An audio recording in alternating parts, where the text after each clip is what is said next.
No caso de Joseph, um homem de 36 anos, ele foi considerado culpado por cometer um ato brutal, o assassinato de 6 membros da família de sua namorada na véspera de Natal. Joseph e sua namorada, Michelle Anderson, abriram fogo contra os pais dela e, posteriormente, esperaram a chegada do irmão dela, onde também atiraram e mataram sua esposa e seus 2 filhos pequenos. O motivo por trás dessa trama horrível foi a alegação de Michelle de que seu irmão lhe devia dinheiro, o que levou a uma briga. Cerca de $40 mil e não pagaria de volta. E também seus pais. Eles começaram a pressioná-la sobre o pagamento do aluguel para morar na casa, depois que ela e Joseph moraram lá por 1 ano sem pagar aluguel. O comportamento de Joseph durante o julgamento foi chocante. Após mais de 2 meses de julgamento, ele não testemunhou. Os promotores pediram a pena de morte. No entanto, durante a fase de penalidade, Joseph finalmente falou como o crime aconteceu para pleitear uma sentença menor.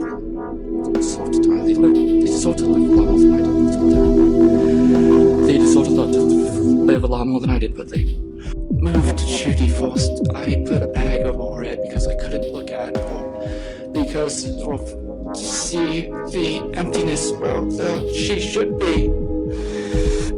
So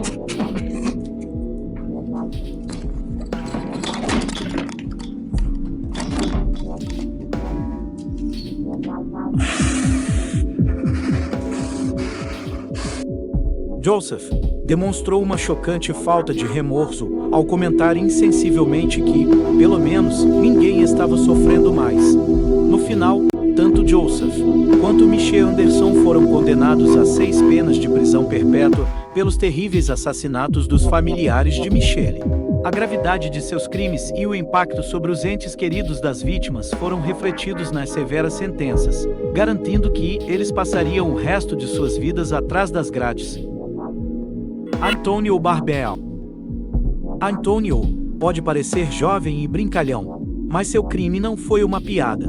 O adolescente de 14 anos colaborou com seu amigo de mesma idade, Nathan Tapp, para roubar dinheiro da casa de seus bisavós, enquanto seria compreensível se precisassem do dinheiro para uma emergência.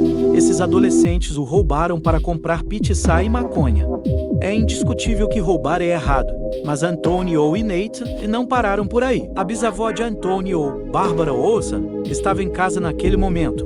Em vez de pedir, optaram pela violência, rapidamente escalando a situação. Não apenas usaram as mãos, mas também uma machadinha que encontraram na casa. Tudo isso porque os adolescentes desejavam comer e fumar. Barbara foi encontrada mais tarde em uma poça de sangue, vítima dos ataques com a machadinha, e eles a agrediram repetidamente. Os meninos foram presos e acusados de homicídio em 1º grau com intenção, apesar de serem menores de idade. A gravidade de seus crimes levou ao julgamento em um tribunal de adultos. A família de Antonio alegou que ele sofreu um acidente quando criança, afetando suas habilidades cognitivas. Um psiquiatra testemunhou sobre como um acidente de carro, aos 10 anos, impactou Antonio, tornando-o mais suscetível à influência de seu cúmplice, Nate. Durante o depoimento, Antonio também admitiu que Nathan agrediu sua bisavó 3 a 4 vezes durante o ataque. Para piorar, eles tentaram, sem sucesso, colocar o corpo dela no porta-malas do carro antes de abandoná-lo e escondê-lo na garagem, onde posteriormente foi encontrado. Antonio leu uma emocionante carta de desculpas, mas não conseguiu concluí-la devido às lágrimas. Em última análise, seu advogado teve que terminar a declaração por ele, enquanto Antonio chorava. A natureza terrível dos crimes de Antonio resultou em uma condenação à prisão perpétua, com a possibilidade de liberdade condicional, após 36 anos, quando ele então terá 50 anos. Nathan também foi considerado culpado e condenado à prisão perpétua, com a chance de liberdade condicional, após 31 anos. Os crimes de Antonio foram horríveis, mas suas lágrimas durante o julgamento tornaram todo o processo extremamente triste. Parecia que ele estava genuinamente arrependido. Jaleel Smith Wiley.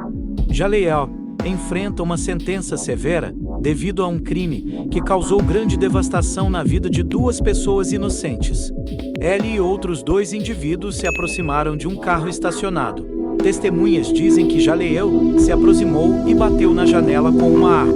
Ele forçou Martin a sair do lado do passageiro, vasculhou seus bolsos e atirou, resultando em danos cerebrais permanentes. Então se inclinou para dentro do carro e disparou 2 tiros em Brooks enquanto ela estava sentada. Ela morreu 3 dias depois. 3 dias após os terríveis eventos, Jaleel foi preso após uma minuciosa investigação e acusado dos 2 tiroteios. Para evitar a pena de morte, ele se declarou culpado de homicídio qualificado e tentativa de homicídio. Agora, ele encara uma sentença potencial que varia de 23 anos à prisão perpétua, sem possibilidade de liberdade condicional.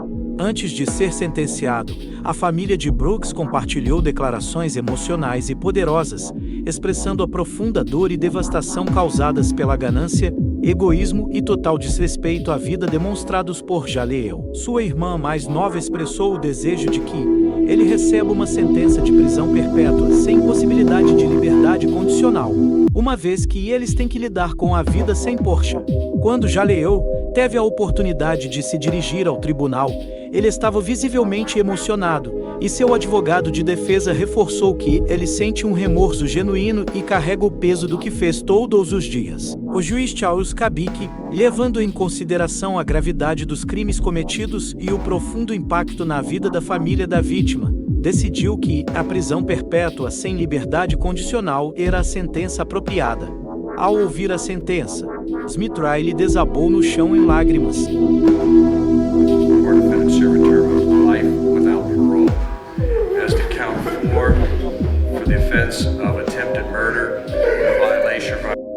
Dylan Shoemaker. Dylan tinha apenas 17 anos quando foi condenado pelo assassinato de Oster, de apenas 2 anos. Ele ficou encarregado de cuidar do filho de sua namorada enquanto ela saiu para trabalhar. Mas acabou perdendo a paciência, pois o bebê não parava de chorar. Ele bateu na criança muitas vezes na cabeça e enfiou um travesseiro no seu rosto. Dylan foi preso pelo assassinato. Durante o julgamento, ele pareceu mostrar remorso e estava chorando no tribunal, dizendo que sentia muito. Enquanto alguns de vocês podem comprar esses pedidos por perdão, ele não enganou o juiz.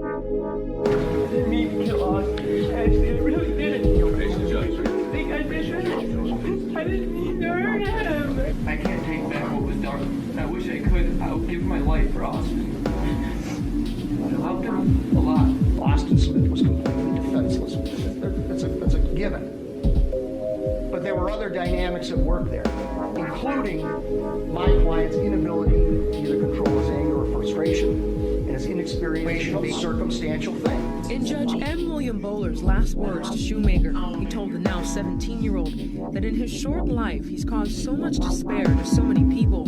Bowler said he listened intently to Shoemaker's testimony during trial and called him a manipulator who minimizes his actions. The record will show that you admitted on July 23rd, 2013, in a phone call to your mother from the holding center, you stated, and I got a quote from the court reporter, "I am a 16-year-old blonde. Probably all I have to do is cry in front of the jury, and they're going to feel sorry for me." Afterwards, Shoemaker was sentenced to 25 years to life behind bars. Como vocês viram, Dylan foi condenado a 25 anos de prisão perpétua. O tribunal impõe uma pena mínima de 25 anos. Não há nada mais doce do que justiça sendo feita. Ashford Thompson. Ashford foi julgado pelo assassinato do oficial do Departamento de Polícia de Twinsburg, Dashon Ktarian, ocorrido em 2010. O incidente ocorreu durante uma blitz de rotina, quando o oficial parou Ashford, que estava dirigindo o carro com música muito alta, e isso chamou a atenção. As coisas esquentaram, e o oficial solicitou reforço, mas Ashford não cooperou. Em vez disso, ele pegou sua arma de fogo e disparou contra o oficial, não apenas 1 ou 2 vezes, mas 4 vezes. Quando os reforços chegaram, o oficial estava gravemente ferido e não sobreviveu aos ferimentos. Durante o tiroteio, o cão policial estava latindo freneticamente no carro da polícia. A cena era caótica. Depois foi puxado que Ashford tinha uma licença para portar uma arma. Minutos depois, um chamado para a central da polícia relatou tiros sendo disparados. Quando os policiais chegaram ao local, encontraram um amigo no chão e foi nesse momento que a imprudência de Ashford ficou evidente. A carteira de motorista e o cartão de seguro de Ashford estavam no bolso da frente da camisa de Mkhitaryan, pois ele conseguiu algemar o agressor antes de perder a vida. Ashford fugiu do local, mas foi posteriormente encontrado na casa de sua irmã, ainda com as algemas em um dos pulsos e a arma em cima do fogão. A morte de Mkhitaryan foi uma tragédia para sua família, incluindo sua esposa Halle, que era policial na época, e sua filha Tia. Mkhitaryan era policial por 11 anos e também trabalhava meio período em outro departamento. Ele era um respeitado membro da comunidade. Durante o julgamento, Ashford demonstrou arrependimento e chorou, mas suas emoções não pareceram influenciar o resultado do caso. Após um longo e cansativo julgamento, Ashford foi condenado por homicídio qualificado, fuga, resistência à prisão, adulteração de provas e porte ilegal de arma. O júri recomendou a pena de morte, que foi posteriormente confirmada pelo Tribunal Comum de Apelações do Condado. Ele apelou de sua condenação e sentença de morte diretamente para a Suprema Corte de Ohio, mas seu pedido foi negado. Ele está na prisão desde 25 de junho de 2010, aguardando o cumprimento de sua sentença. Este caso serve como um triste lembrete de que as ações têm consequências. Obrigado por assistir, até o próximo vídeo.